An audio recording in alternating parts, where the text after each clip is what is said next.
Welcome to Life-Changing Challengers, the podcast where passion meets purpose. I'm Brad Minus, your host, guiding you through stories of transformation and triumph, from endurance feats to overcoming adversity. Our guests defy the limits and inspire action. Ready to ignite your desire and incinerate your barriers?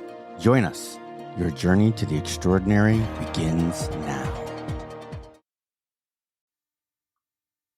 And we're back with another episode of Life-Changing Challengers. I'm Brad Minus, your host, as always. And today I am super lucky to have the motivator of motivators, the hero of his own story and ours, Ken Kunken. Hey, Ken, how you doing today? I'm doing great. Thank you for having me.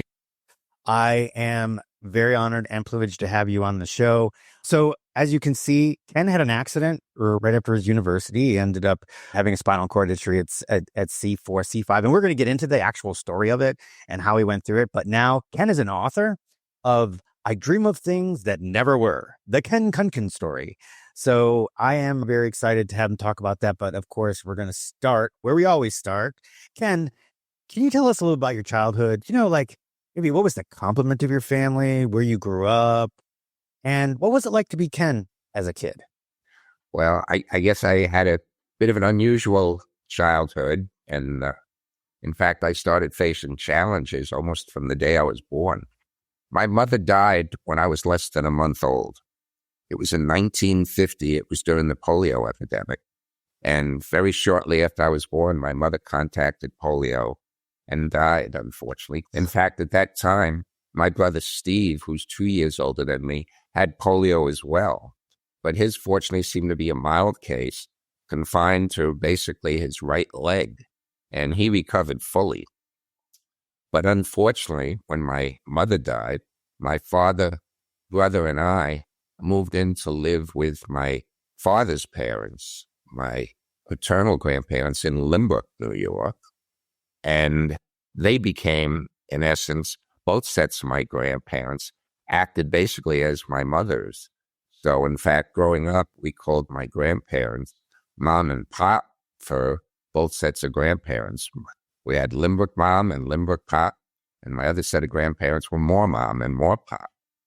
And so we were initially living with my father's parents for a few years until I was 4, when my father married his second wife. Unfortunately, it was not a very happy marriage. Although my younger sister Meryl was born for that marriage when I was 10, the marriage didn't last, and my father and his second wife were divorced when I was 14. Unfortunately, right around that year, my father's mother died as well. So growing up, I was facing just a lot of challenges in family life as a result of the death of my mother, the divorce of my father's second marriage, and then the death of my grandmother, who was like a mother to me. But, when I look back at my childhood, I just remember it as a pretty happy childhood. My brother and I were always very close. We grew up as best friends, and we used to participate in just about every sport we could find. We played Little League football and Little League baseball from the time soon after I could walk. And to tell you a little bit more about me, when I was in junior high school in 9th grade, I was the quarterback and captain of our school football team, captain of the school wrestling team, and played on the boys' baseball team. There, Ken. Right. You're like, wow. I mean, those are the, almost the big three. If it was, you just needed basketball in there. Right. Well, that was during wrestling season. So. Right. Exactly. So, hey, if I could just step back, because I can actually hear a little bit of an accent. Was this like New York? Was it Boston? This is Long Island, New York. Long Island. All right. Yes. I've been told that in addition to my physical disability, my additional disability is my Long Island accent. That is not a disability. That's you ask your wife. It's probably pretty sexy. Great. So you were Mr. All-Star athlete. Love that. Thank you. In fact, if people would have asked me to describe my life growing up, I'd first say that I was an athlete. And second, almost in passing, I would say I also happen to be a pretty good student as well. And as a result, I was fortunate after high school to be admitted to Cornell University, where I was admitted to the College of Engineering, and I was studying engineering at Cornell. But that high end Ivy League school, I mean, yeah, that's amazing. Thank you. So while I was at Cornell during my junior year, I was playing on their lightweight football team. It was also called the 150-pound team. It's now called sprint football, and it's considered a varsity sport, but it was for individuals that were smaller than the heavyweights. And during a game against Columbia University, I happened to be in on the kickoff squad. And when I tackled the ball carrier, I broke my neck and damaged my spinal cord. And as a result, I'm paralyzed over most of my body and have been since 1970. That's unfortunate is the only word that I can come up with. I have no idea how that must feel. Just to give a little bit of clarity. So you went to make a tackle. Tell you a little bit more about that. It was on a play that I normally wouldn't have even been in on.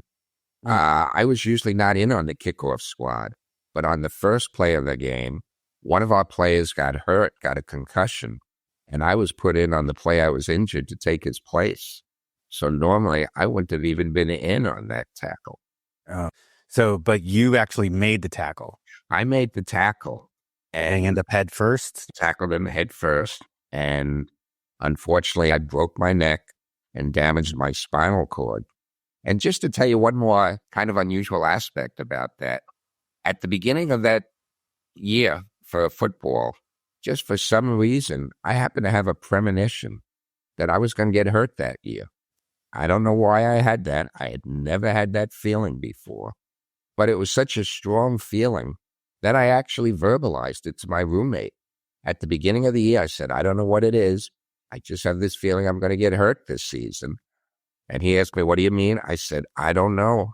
I just have this feeling. And that's the first tackle I made that year when I broke my neck. Sorry to hear that. So do you remember any part of that, or did you end up making the tackle, then woke up in the hospital? No, I remember all of it. I was conscious the whole time.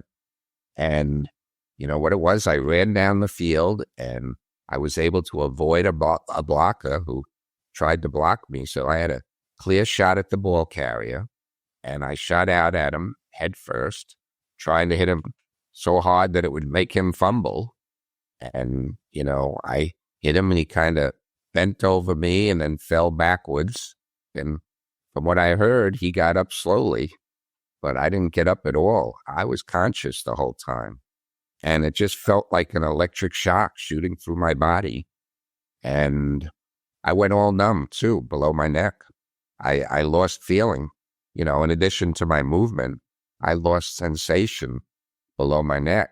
One of the additional unusual feelings that I had after hitting him was when they called for a stretcher and they lifted me up to move me off the field to wait for an ambulance, which they really shouldn't have done that. They should have waited for the ambulance to arrive. When they lifted the stretcher up, it felt like they were just carrying my head off the field and left my body behind because I had no feeling below my shoulders at that time. So no feeling. So you were you feeling any pain whatsoever? Oh, I was feeling pain in my neck, which gradually got worse. And you know, at the time, I felt like my shoulder pads would dig it into my neck as I'm leaning back on the field. And, you know, when I asked somebody if they could adjust the shoulder pads, they knew at that point they shouldn't touch me anymore and wait till I went to the hospital. And I actually had to convince somebody to take out my mouthpiece so I wouldn't choke on it. But I was conscious that whole time.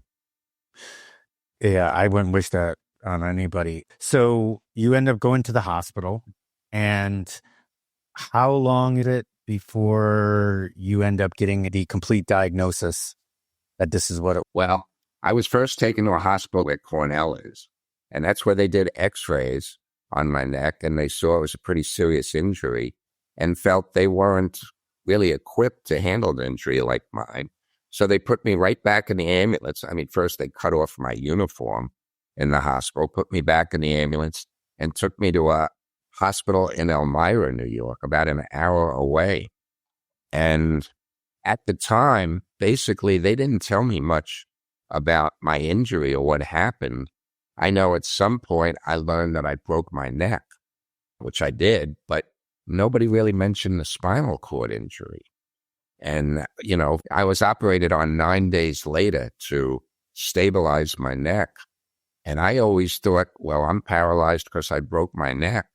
And once they fixed the break in my neck, I would be back up on my feet. They never really told me what the ramifications of a spinal cord injury was. Or was that something they maybe have found out while they were in surgery?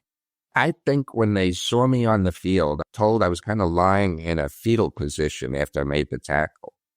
And there was not only the team doctor at the game, there was a doctor who happened to be at the game who was living in Ithaca, and a player's father who was a doctor was at the game. So there were 3 doctors there. And I was told at least one of them realized when he saw me lying in that position that it was probably a spinal cord injury. So as I indicated, they probably shouldn't have moved me before the ambulance came, but they did. And I guess they knew early on that it was a serious spinal cord injury, but I was not told that. Mm-hmm. That's crazy. So walk me through, I'm about 30,000 foot view. You don't have to go into to super detail, but let's talk about what went on after the surgeries. I was in the hospital and rehabilitation center. I went from the hospital in Ithaca to the hospital in Elmira for 4 weeks, then the hospital in Oceanside, my own town, for a few months before I went to the rehab center at the Rusk Institute. While I was first in the hospital in Elmira, my family had contacted a specialist to come up from another hospital to look at me and see my condition. He told my family that I probably wouldn't survive the week. And he said that if I were to survive, my life expectancy would probably be between 5 and 9 years, that I would have no movement, that I would not be able to do anything, and I'd probably end up living that amount of time in a nursing home. That's what the doctor, the specialist, told my family. And then I spent the next 9 months and 20 days in various hospitals and rehabilitation centers. And while I was in the hospital, the doctors didn't seem like they really wanted to answer many of my questions. And in the rehab center, the center had published a booklet about spinal cord injuries, and I needed somebody to turn the pages for me so I could learn more about my injury. They had a page about what kind of movement I might have. I now have a little bit of movement in my left arm, but nothing in my fingers or my wrist. It was very accurate the way it described it for my level of injury, which was between the 4th and 5th cervical in the neck. There was another page that described what type of sensation I would have. I now have sensation just a few inches below my shoulders and up. I have no sensation below that. And it was very accurate, that pamphlet. And it described how it would affect my bodily functions, my bladder and my bowels and my lung capacity and breathing. And that was very accurate. And then they had a page on what type of careers I could eventually pursue, if any. And the only career I saw for somebody hurt my level would be to someday sell magazine subscriptions over the telephone. And I was devastated when I saw that. I mean, here I was studying engineering at one of the most prestigious engineering schools in the country. And now it seemed the best I'd ever be able to do would be to sell magazine subscriptions over the telephone. And the more I thought about it as I'm lying in bed, I was like, well, wait a minute. I can't even dial a telephone. They were rotary telephones at the time, not even push-button phones. And I can't take notes or write anything. I don't even know if I could do that. But I was very fortunate that my family always had high expectations for me and what I could do. And they kept emphasizing I still have my mind and there should still be a lot I could do.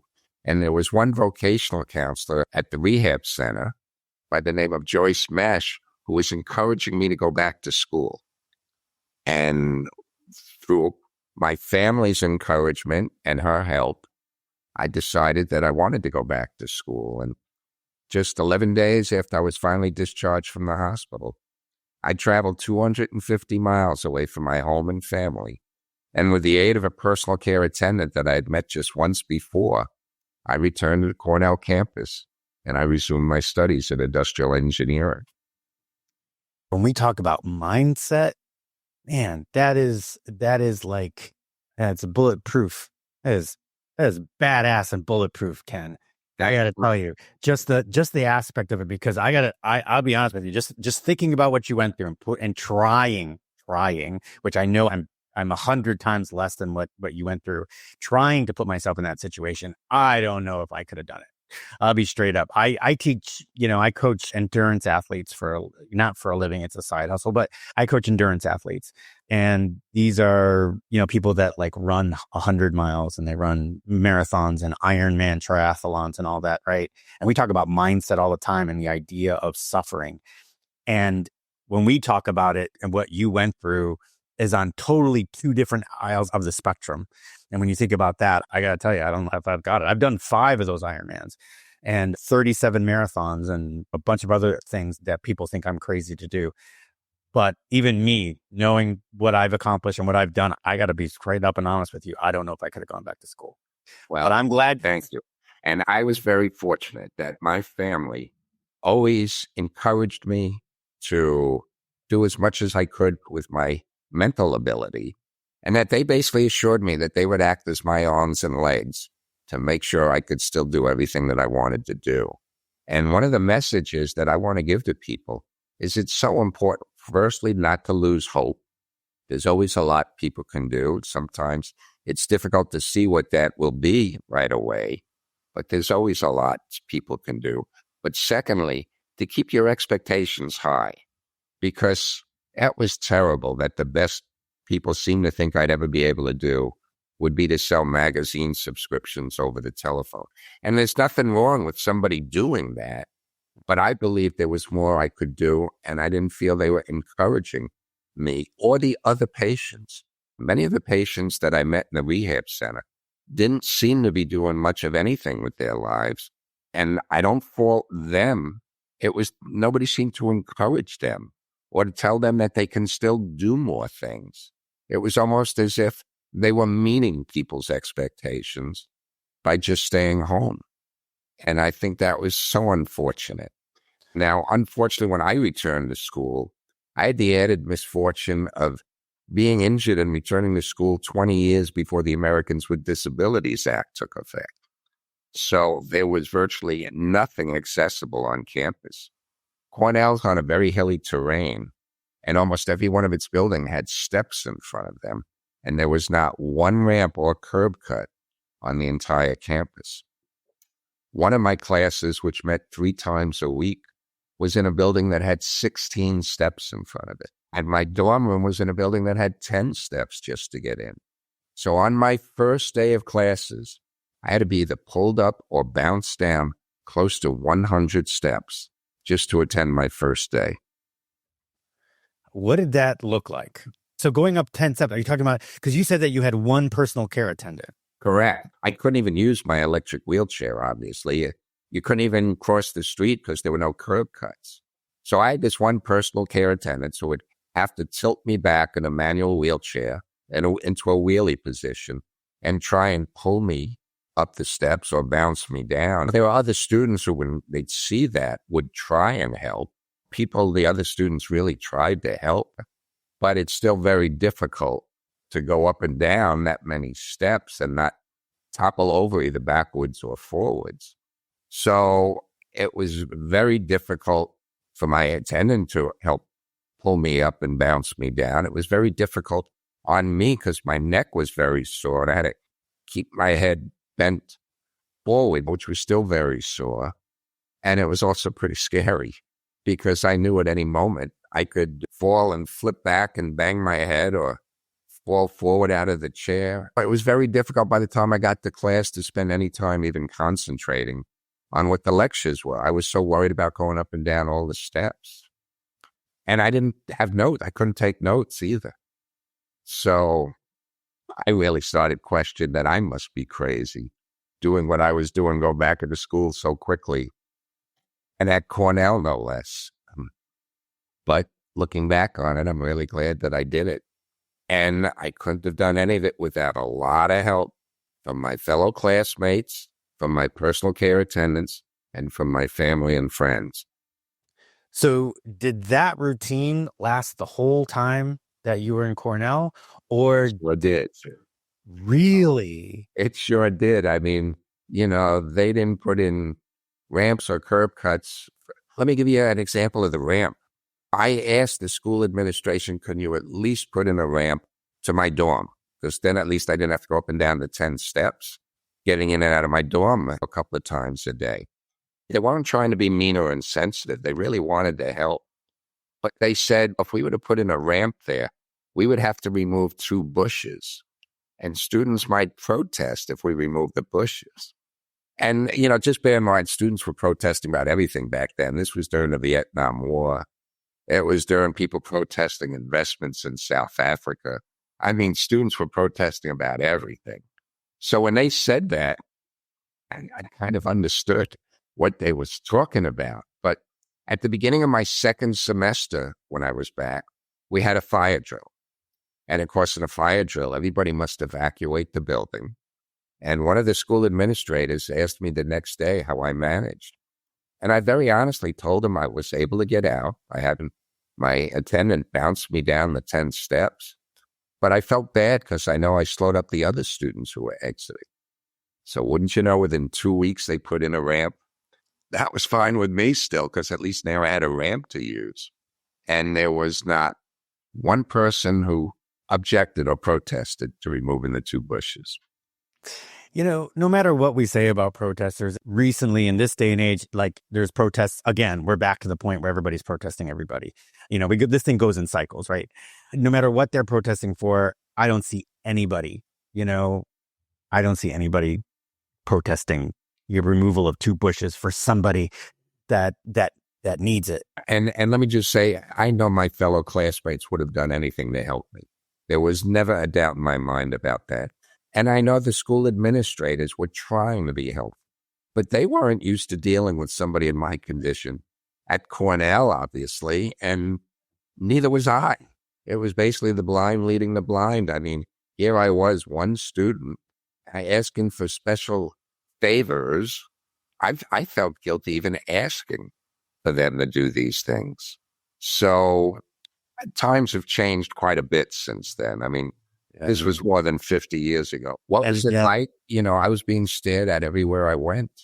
It was so unusual to see somebody in my condition on a college campus, let alone at Cornell. So wherever I went, I was being stared at, which made me even more uncomfortable to, be doing these things and slowing up people getting in and out of buildings. I get it. So something just kind of crossed my mind, and I'm not trying to make light of it or anything else. But did you end up with a bunch of friends inside the engineering department while you were there? I imagine you did. You're not like... Oh, absolutely. Absolutely. And, at the time I was hurt, I had been in a fraternity, the Sigma Nu fraternity, and the brothers there wanted to be real helpful to me, but the fraternity was not accessible to me, so I really couldn't live there anymore or spend much time there. I had been on the football team. The football teammates wanted to help me, but of course they were also in school and also had practice or other activities. So there was only a limited amount that other people could do to help, but I know everybody wanted to help. It was kind of an awkward situation. And here I was usually in a manual wheelchair because I couldn't get around in my electric wheelchair. So it's difficult for me to approach others. So it was kind of an awkward situation for everybody. But I know people wanted to help, and I appreciated that.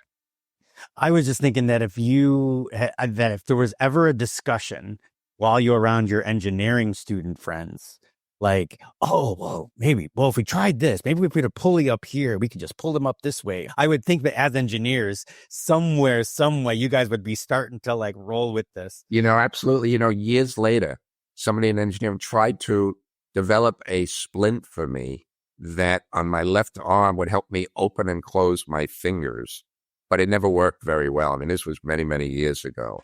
And I tried something where if I shrugged my right shoulder a bit, the left, splint would maybe open or close, but it really didn't work. I had another engineering student try to create a telephone for me that you could operate by voice, because they didn't have that back then. Right. And he developed a special telephone where by me making a noise, it would answer if it rang, or hang up, but it never worked well. And if somebody dropped the tray or something, the phone would go on. And if I talked, then it might actually go off. I mean, it never worked well, but they tried. They really did try to help.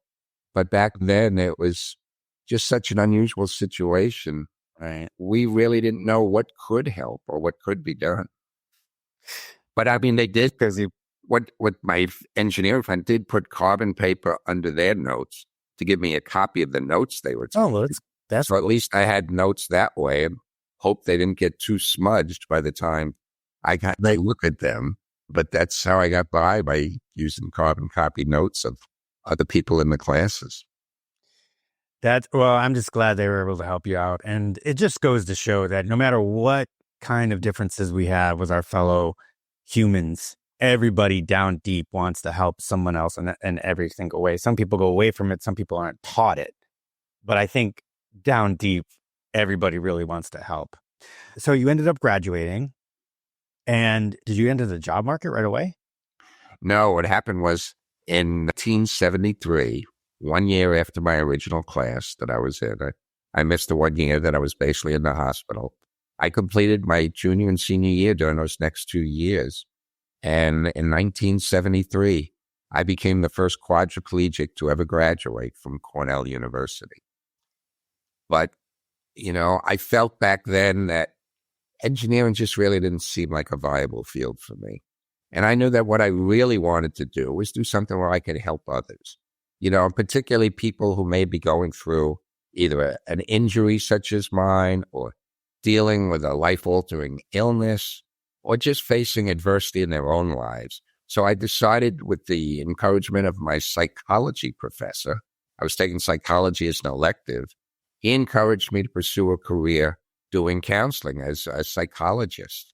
So I ended up staying at Cornell and earning a master's degree, a Master of Arts degree, where I majored in counseling and student personnel administration, right? So I got a Master of Arts in that. But I knew that in order for me to get a job, I really needed to further my counseling credentials. So I then went to Columbia University, the school. I went to Columbia and earned a second master's degree. This one, a Master of Education degree, where I majored in psychological counseling and rehabilitation. And I decided to look for a job in the rehabilitation counseling field. I was fairly confident back then that now that I had 2 degrees from Cornell, 1 from Columbia, prestigious Ivy League schools, 2 master's degrees, that I shouldn't have too much difficulty getting a job. Well, boy, was I wrong. Nobody would hire me. I looked for a job for a year and sent out more than 200 resumes. Everybody seemed to think back then that I was just too disabled to work. I was even turned down when I offered to volunteer my services. I couldn't even give it away. So I looked for a long time until I was finally hired for a job as a vocational rehabilitation counselor at a facility on Long Island, in Albertson, Long Island, called Abilities Incorporated, which was part of what was then called the Human Resources Center, is now called the Viscardi Center, after its founder, Dr. Henry Viscardi Jr. And I worked there as a vocational rehabilitation counselor for other individuals who had severe disabilities. Wow. What makes it even more amazing is the fact that, first of all, you went 2 years at Cornell and having to go up steps and come down steps. And yeah, you got your ramp to go to the dorm, but you still got to get around campus. So you're still going up and down steps. You still got a personal care assistant that's with you. And then you decide to go to Columbia. So you ended up staying 2 more years to get your master's. Did it take 2 more years? Yeah, it took 2 more years. and then goes over to Columbia, and now you're bouncing around for another 2 more years. Well, that one I actually did in a little over a year because they gave me some credit for the master's degree that I had at Cornell. So it was a little over a year, but then it took longer because I was still working on the master's thesis at Cornell. But I became the first quadriplegic to earn a graduate degree from Cornell as well. That's crazy. So was Columbia, was it a little bit more forgiving, or was it just as stairs and hilly? And no, I was fortunate at Columbia. I was actually at Teachers College, which is part of Columbia. Mm-hmm. And most of its buildings were connected underground or above ground with ramps. So basically, for me to go where I was living in the city to Teachers College, I had to get out of the building. I was in the apartment building that had like 4 steps. But then there was only one curb that I needed to cross to get to Teachers College. And I asked, and I was a bit emboldened now that I got this ramp at Cornell. I asked the city of New York if they could at least put in curb cuts by that one intersection. And I actually couldn't believe it. They did that for me. I mean, if you could believe this, in the mid-'70s, New York City put in 2 curb cuts for me so I could cross the street. And so Columbia was actually easier for me to get around. But of course, one of the problems was I didn't know anybody there. When I was at Cornell, I had my football teammates, I had my Sigma Nu fraternity brothers, I had classmates that I knew. But in addition, everybody knew of me because I'd gotten a lot of publicity when I was there. So when I was out and about, I mean, when I say I got stared at everywhere, I did, but I knew it was not out of animosity. I'd gotten a good deal of publicity up there. And I guess when you get publicity and people see you, they stare at you. Plus, of course, I was very different than the typical student because not only was I in a wheelchair, I couldn't even use my arms. Well, I'm glad Columbia was a little bit better for you. Yeah. You went a year looking for a job, and the job you found was near where you lived in Long Island. Yeah, so I was fortunate to be hired by this and it's a phenomenal organization. It really is. It's, part of what's called the Viscardi Center. And they just do incredible work to help people with disabilities. And they have a school there for handicapped children that goes all the way through high school. And they have vocational training and evaluation and placement services for people with severe disabilities. And it's a phenomenal place to work. And I was really fortunate to be hired there. And they helped teach me how I could work in an office, We worked out how I could modify a table to make it into a desk for me. And, they made it a special attachment to my wristlet to help me write a bit.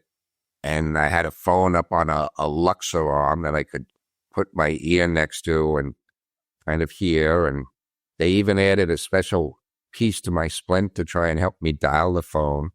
And it really taught me a real lot about how to function in an office and how to work. So I was so fortunate to work there. So that was 1977, right? I started working there in 1977.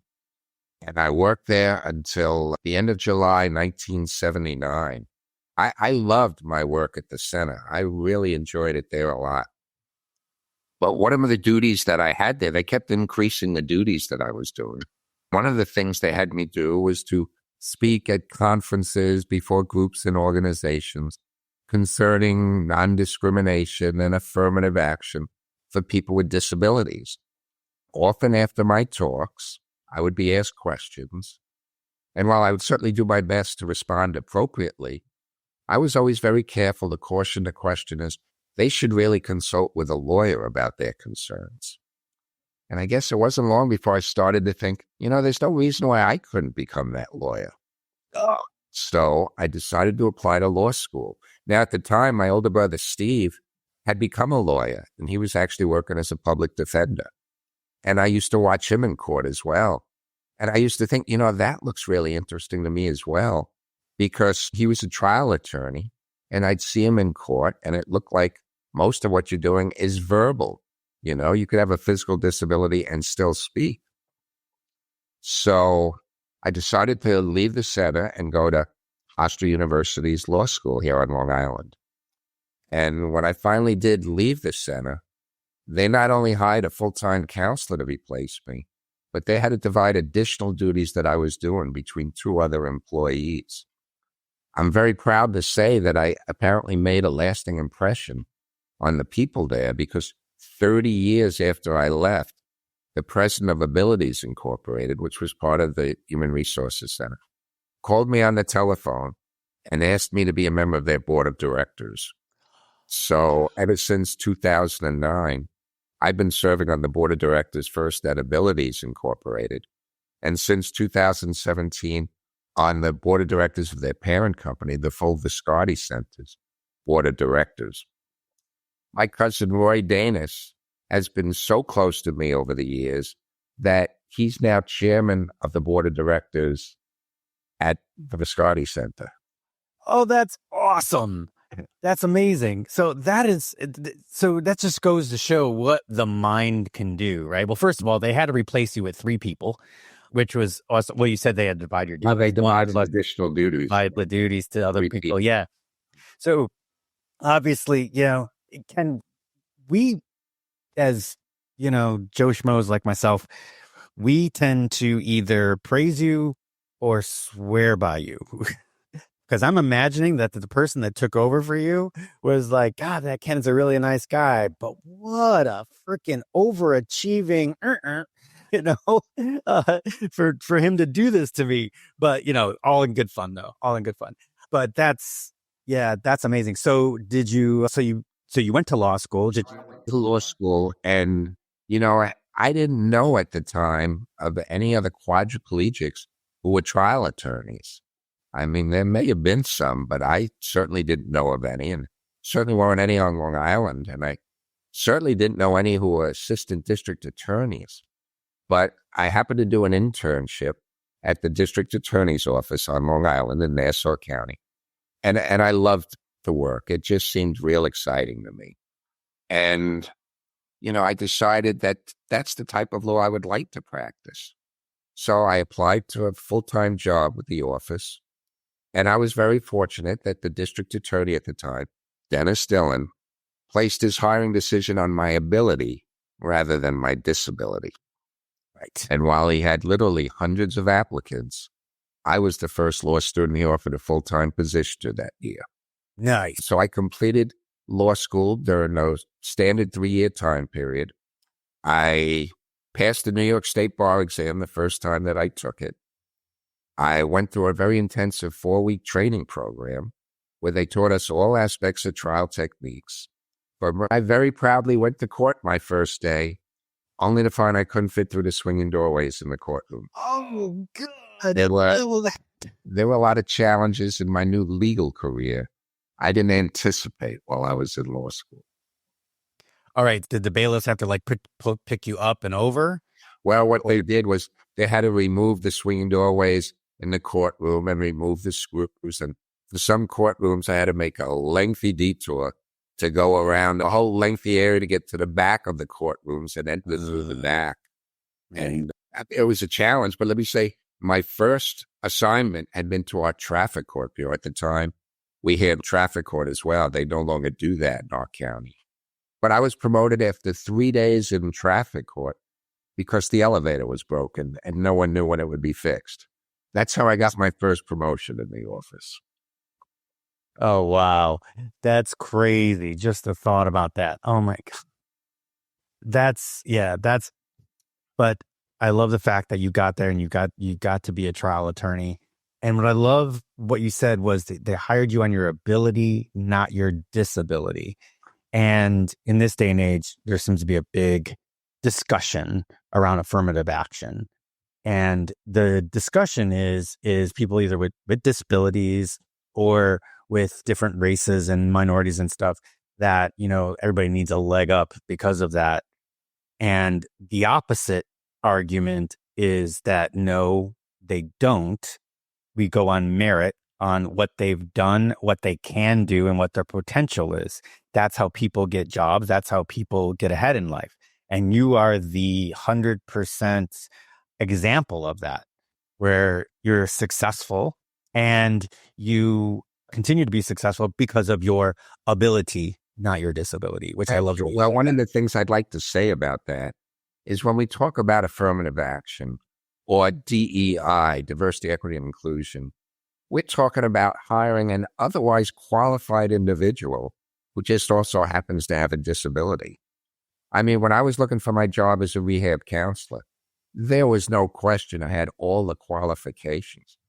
3 Ivy League degrees, 2 master's degrees to work as a rehab counselor. But people weren't hiring me because of my disability, not because I wasn't qualified to do the job. And when I was hired to work as an assistant district attorney, I didn't know of any other assistant district attorneys who were quadriplegics, but they could tell by my speaking ability and by the interviews that I went through with them and how I did in law school that I could do the job.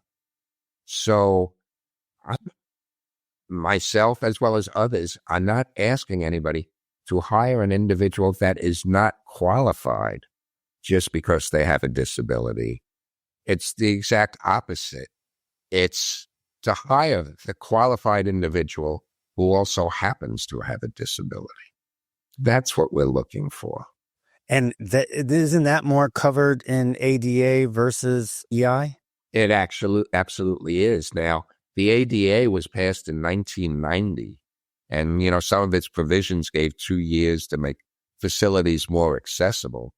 But I started work in the DA's office in 1982, 8 years before that law was passed. But that's a tremendous law, and it helps so many people now.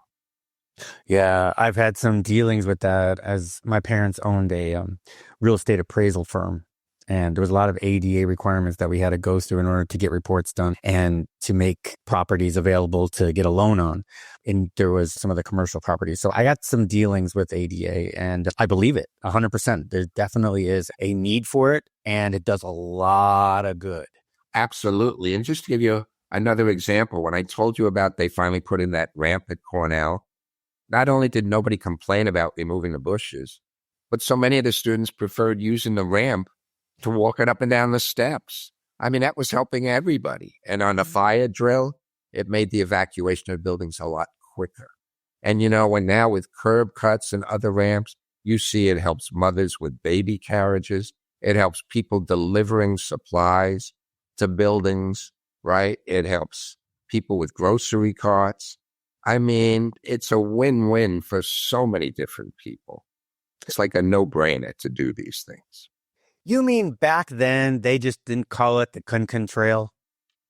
They didn't label Kunken only. Right.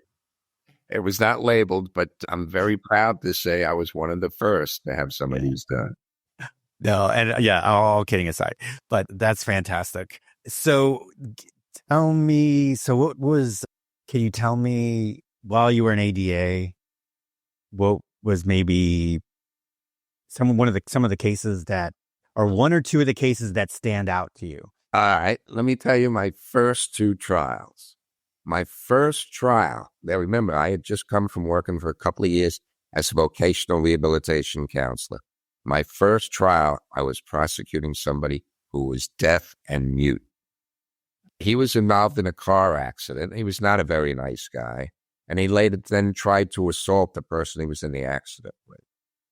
That was my first trial. We had to have a sign language interpreter for the trial. My first cross-examination, I'm cross-examining a person who was both deaf and mute. My second trial, the defendant, who was a young girl, puts on as a character witness a father who was a paraplegic in a wheelchair. So my second cross-examination, I'm cross-examining somebody who's also in a wheelchair. That's how I started my career. Not long after I started trying cases in our district court bureau, I was approached by a defense attorney who told me that he overheard some of the prisoners talking about me in the pens behind the courtroom. And apparently they were saying that I was a really tough DA, and they hoped they didn't get the guy in the wheelchair as their prosecutor. So that's how I started at the office. That I tried. I tried bank robberies. I tried serious assaults, drug offenses, all different types of crimes.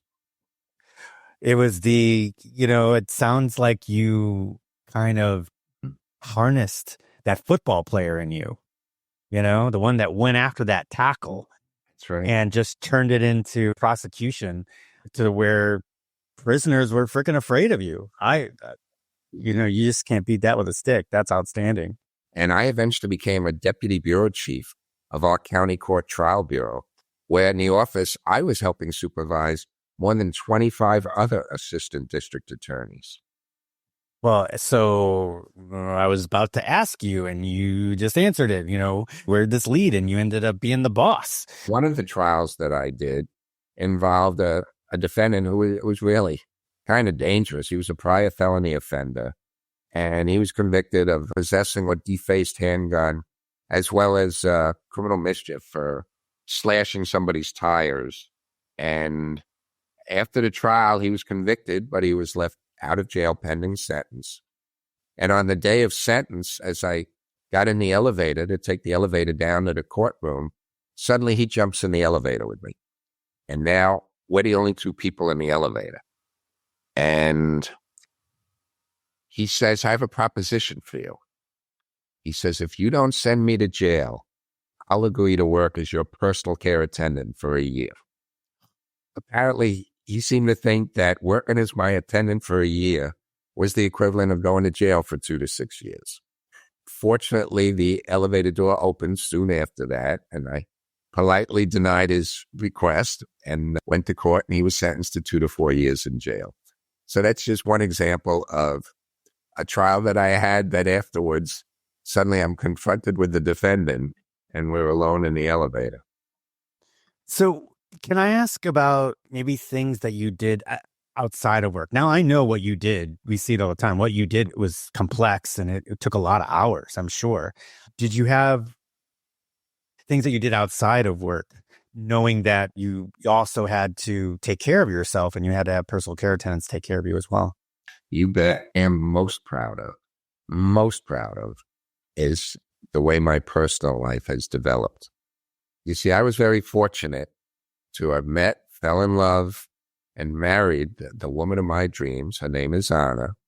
We got married in 2003, and my wife Anna has totally changed my life. I've been so fortunate to be married now for more than 21 years. So I have to say some good things. But when we first talked about getting married, Anna told me that she'd like to have my baby. Not just a baby, my baby. She said she wanted to see a little Kunken running around. Oh. Now, this seemed impossible to me. I mean, at the time, I had been paralyzed for more than 30 years, and I was already in my 50s. Well, we were determined to make the impossible happen. So we looked into various options, including in vitro fertilization, and we're excited to learn it still might be possible for someone in my condition to father a child. So we pursued in vitro fertilization. And it was obviously a difficult process for the both of us. But through the miracle of science, Anna became pregnant. And on January 24th, 2005, I was present in the delivery room when my wife Anna gave birth to triplets.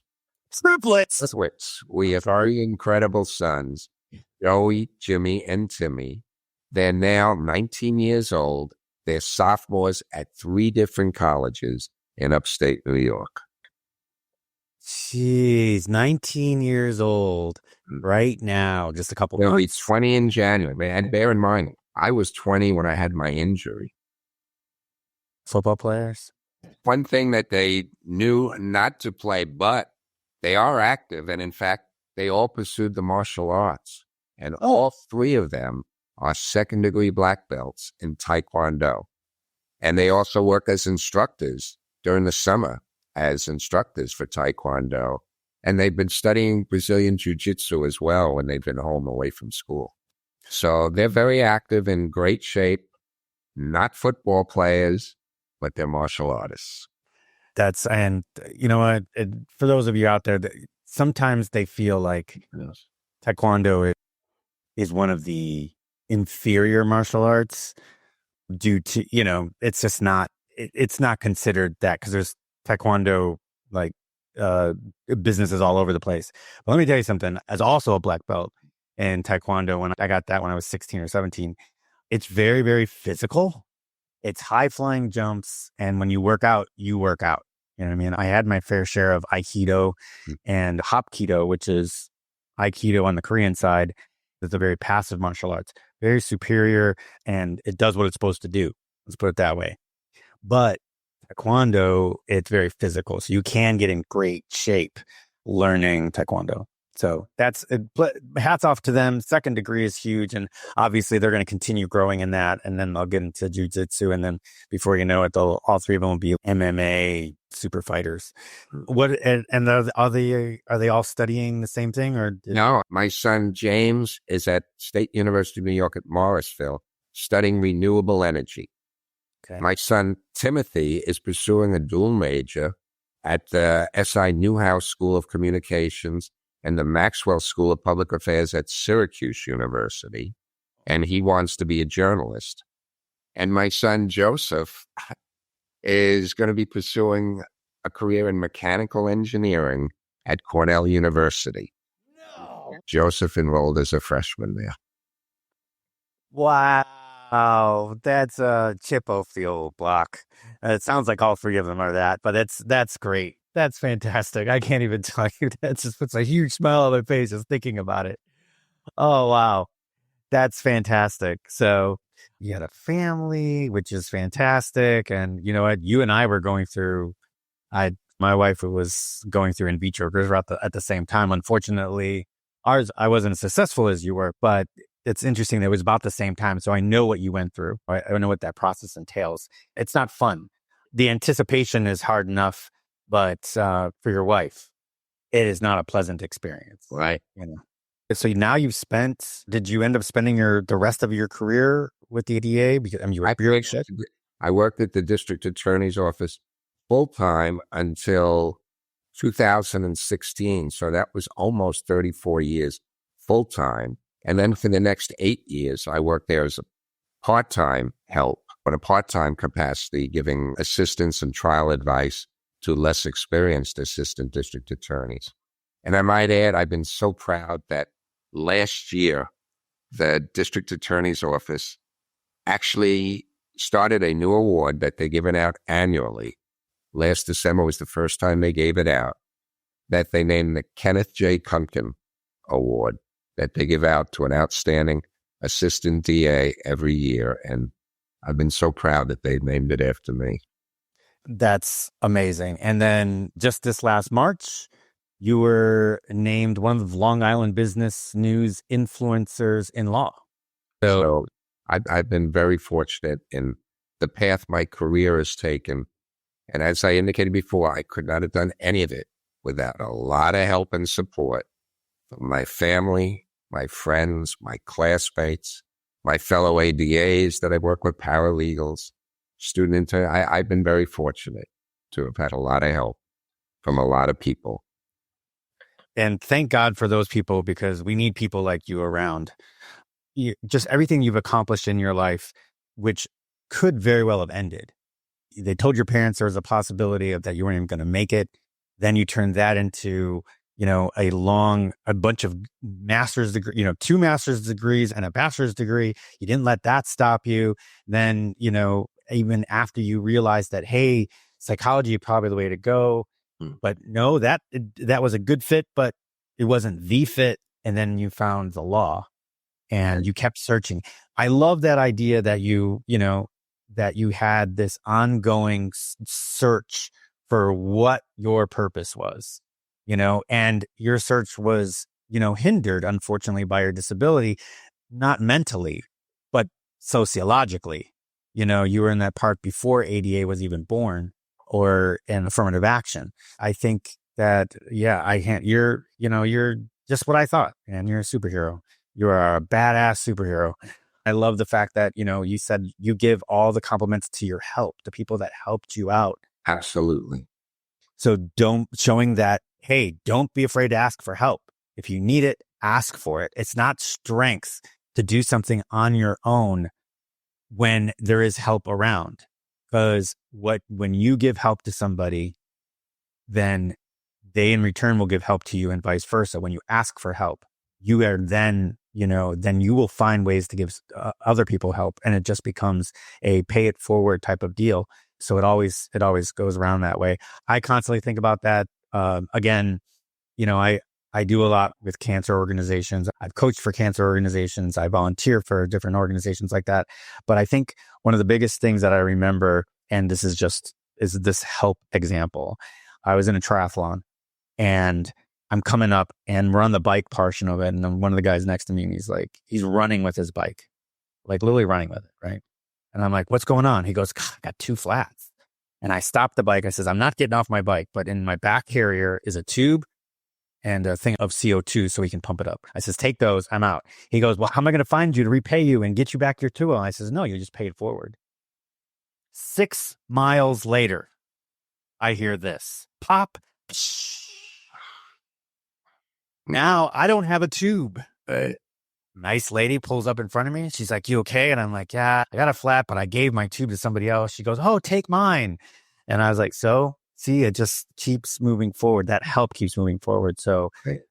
Offer help and you will receive help. Maybe not from that person, but somewhere down the line when you ask for it. But you've got to have the courage to ask for it. And yeah, don't forget using Ken's examples and everything that he went through and had the persistence to have such a successful and long career and has been recognized for it. When did you write your book? Thank you for asking. When I was still in the rehab center more than 50 years ago, a friend of my aunt by the name of Al Meglin came to the rehab center and suggested I write a book. And he did it for a couple of reasons. One, he knew I was very depressed at the time, and he thought by talking about it, it may help my depression. But 2, he said, nobody knows what you're going through. Nobody knows what happens in a rehab center. People usually don't know much about a spinal cord injury or what is being done, and what rehab entails. And he suggested that I write a book. Initially, he came to the rehab center once a week, and I would dictate to him. He said, just tell me what you're feeling, what you did today, and then we'll go back and talk about your injury. And then, of course, when I went back to school, we had stopped, and a couple of times we got together over my vacations.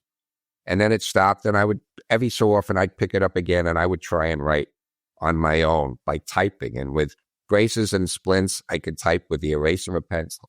This was before laptop computers. Right. So I could type, one finger at a time, and it was with a pencil, really slowly. And I typed a bit, and then we put it down for years. And, of course, when I married my wife, Anna, we had the triplets. Anna was encouraging me to finish my book. She thought it was really a story that needed to be told. And whenever we had spare time, we would try and sit down and write the book. And when I finally retired from full-time work and was still working part-time at the DA's office, we spent more time writing it. And just to tell you a little bit about the title of the book, while I was still a patient in the rehab center, I was asked to testify before a United States Senate Health Subcommittee hearing chaired by Senator Edward Kennedy. And 8 days after my testimony, Senator Kennedy sent me a glass paperweight in the mail that had an inscription on it that the senator said his late brother Robert Kennedy liked very much.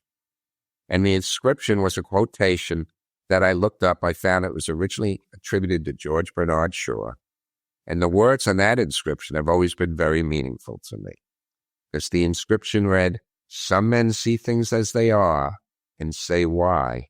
I dream of things that never were and say why not. And that's where I got the title of my book, I Dream of Things That Never Were, the Ken Kunken Story. And I'm so fortunate that 12 Tables Press agreed to publish my book.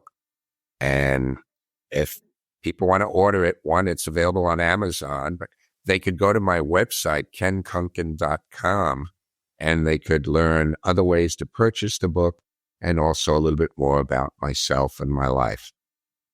That's fantastic. You couldn't have said it better for myself, because I was just about to say the exact same thing. So I'm going to take those links that Ken just mentioned. I'm going to put them in the show notes. So all of you will have that direct access from the show notes of this podcast, whether it be on Apple, whether it be on YouTube, or whether it be in Spotify. Remember, it's called I Dream of Things That Never Were, the Ken Kunken Story. And by 12 Tables Press, I will have the Amazon link and his web link in the show notes, as I mentioned. Do you have doesn't look that, oh, you do. You've got somebody taking care of your social media for you? My wife, Vana, has been helping me with that, and she's been absolutely great with that. In fact, we're also in the process of having an audiobook completed. I've dictated it, and now we have a company working on the editing and putting that out as well. Fortunately, my wife has been taking care of just about everything and helping promote my book. I've got a good friend named Debiana Roth, who I used to work with, who's been helping me promote the book as well. And Steve Eric, the publisher of 12 Tables Press, has been absolutely great in giving me whatever assistance I need. Fantastic. So I'm looking on here, and I think it looks like you're active Facebook, YouTube, Instagram, and LinkedIn, which are all the platforms that I would expect you to be on, right? You cover the gamut of the people that you want to reach in these 4 platforms. So I think that's fantastic. Again, I'm going to have those in the show notes for you. And Ken, thank you so much for sharing your story with us. It is probably one of the most inspirational stories that I've been able to hear. You are an amazing person and a wonderful person. I mean, I could just tell, really, just down to earth, nice, understand what's going on, and your accomplishments are beyond. So I really appreciate you taking the time to be on Life Changing Challengers with us. And for the rest of you, like I said, everything that you need is going to be in the show notes. If you're checking this out on YouTube, please hit the like button, hit subscribe if you already haven't, hit the notification bell so you can always know when there's a new episode that's dropped. If you're on Apple or Spotify or any of the other ones, if you could just drop us a quick review. And you know what? I don't even care if it's a good one. If you have something that can give us constructive criticism that I can make this podcast better, I would really, really appreciate it. Personally, I don't think you're going to be able to give me any kind of constructive criticism on this episode, but maybe some of the other episodes. So thank you so much. Thank you, Ken. Thank you, Anna. And we will see you all in the next one. Thank you, Brad. Well, that wraps up another episode of Life Changing Challengers. I'm your host, Brad Minus, saying thank you for joining us on this journey of transformation. If today's stories inspired you, please take a moment to review, share, and follow us on your favorite podcast platform. Your support helps us reach more listeners and create an even bigger impact. Remember, every challenge is a chance to grow. Until next time, keep pushing, keep challenging, and never stop pursuing your extraordinary.